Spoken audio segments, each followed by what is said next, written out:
là, c'est une petite. Alors celle-là, c'est une super envahissante. Ah voilà, ça c'est. Celle-là, c'est la vergerette. La vergerette. Pourquoi elle s'appelle vergerette?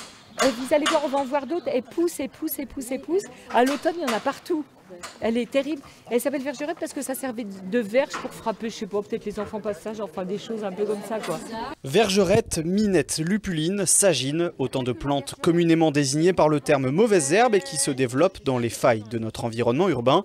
Frédérique Soulard, ancienne herboriste et animatrice, a réuni ses deux passions pour raconter ces plantes dans des promenades urbaines appelées Belles de bitume. C'est une promenade conviviale où les gens parlent entre eux, où je raconte des choses autour des plantes, mais je ne suis pas une botaniste, je suis plutôt une conteuse, donc je m'amuse aussi à mimer les plantes. Et j'invite les gens à reconnaître ces petites plantes qui croisent tous les jours sur leur trajet. À Achères, la municipalité applique déjà, comme d'autres collectivités, le zéro phyto et n'utilise plus de désherbants chimiques.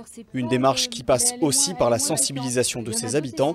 Ainsi, chaque herbe découverte devient signalée par quelques coups de pinceau. Pour que les gens comprennent mieux, c'est bien qu'effectivement, ils apprennent à connaître les plantes. Et à partir d'aujourd'hui, là, ils ont des noms inscrits sur les trottoirs pour qu'effectivement, ils puissent savoir à quoi ils ont affaire. Abri pour les insectes, mais aussi source médicinale ou alimentaire, les herbes de nos villes sont donc loin d'être mauvaises. Une vraie découverte pour les participants de cette balade floristique. Moi, ça m'étonne, c'est la première fois que j'en entendais parler. Je fais de la marche tous les jours et j'ai jamais fait attention en fait.